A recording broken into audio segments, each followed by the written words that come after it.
10th எக்ஸாம நல்லபடியா முடிச்சிட்டீங்க.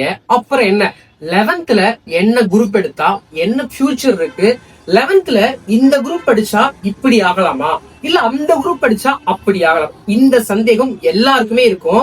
ஒண்ணுமே பண்ணாதீங்க, இந்த வீடியோக்கு ரீபோஸ்ட போட்டு பேஜை ஃபாலோ பண்ணிக்கோங்க. ஒரு டீட்டெயிலான ஒரு 1 மினிட் வீடியோ பார்க்க போறோம். ஒவ்வொரு குரூப்பும் என்ன படிச்சா வாழ்க்கையில சாதிக்கலாம்னு பாத்துடலாமா? 5 வகையான குரூப் இல்ல 10 வகையான குரூப் இல்ல 20க்கும் மேற்பட்ட வகையான குரூப் இருக்கு. ஆனா எல்லா ஸ்கூல்லயுமே 20 வகையான குரூப் இருக்காது. ஒவ்வொரு ஸ்கூல்லயுமே குரூப் 1, குரூப் 2, குரூப் 3 மாறிக்கிட்டே இருக்கும். டாப்பஸ்டான குரூப் என்னது? Science group. ஓகேவா?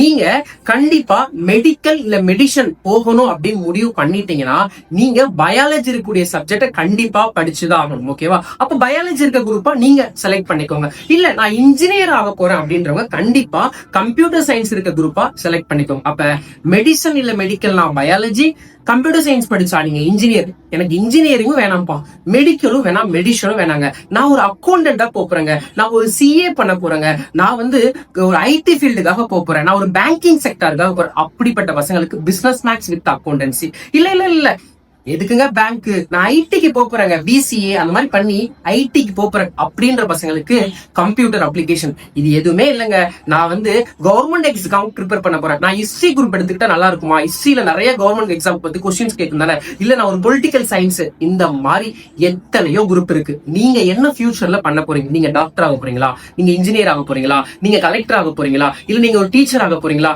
இல்ல நீங்க ஒரு சிஏ ஆக போறீங்களா, என்ன ஆக போறீங்க உங்க லைஃப்ல அப்படின்னு உங்களுக்கு என்ன ஆசை இருக்கோ அதுக்கேத்த மாதிரி உங்க குரூப் செலக்ட் பண்ணுங்க. இந்த வீடியோ பார்த்துட்டு இருக்க பேரண்ட்ஸ் நீங்களா இருந்தா தயவு செய்து சொல்றேன், உங்களுடைய விருப்பத்தை பிள்ளைங்க மீது செலுத்தாதீங்க. அவங்களுக்கு என்ன ஆசை இருக்கோ அதுக்கேத்த மாதிரி குரூப்பை நிதானமா யோசிச்சு செலக்ட் பண்ணி அதை 2 வருஷம் 11th and 12th படிச்சிட முடியுமா, நம்மளால நல்ல மார்க் எடுக்க முடியுமான்றத உங்க வாழ்க்கைக்கு ஏத்த குரூப்பை செலக்ட் பண்ணிக்கோங்க. அப்புறம் என்ன, குரூப்பை செலக்ட் பண்ணிட்டு நல்லபடியா 11th ஸ்டார்ட் பண்ணுங்க. 11th உங்களுக்கான வீடியோஸ் ரெடி ஆகிட்டே இருக்கு, சூப்பர் கைடும் ரெடி ஆகிட்டே இருக்கு. சென்னை சரௌண்டிங்ல தான் கண்டிப்பா 11th அட்மிஷன் நம்மளோட பிளெஸிங் டியூஷன் ஜாயின் பண்ணிக்கோங்க. ஒன்லி ஆஃப்லைன் கிளாஸஸ் தான். யாராவது உங்க ஃப்ரெண்ட்ஸோ இல்ல உங்க ரிலேட்டிவ்ல யாராவது 10th ஃபெயிலா இருந்தா சென்னை சரௌண்டிங்ல இருந்தா ஆஃப்லைன் கிளாஸஸ்க்கு உடனே ஜாயின் பண்ண சொல்லுங்க. 1 மந்த்ல கிளியர் பண்ணலாம். Admissions open. தேங்க்யூ.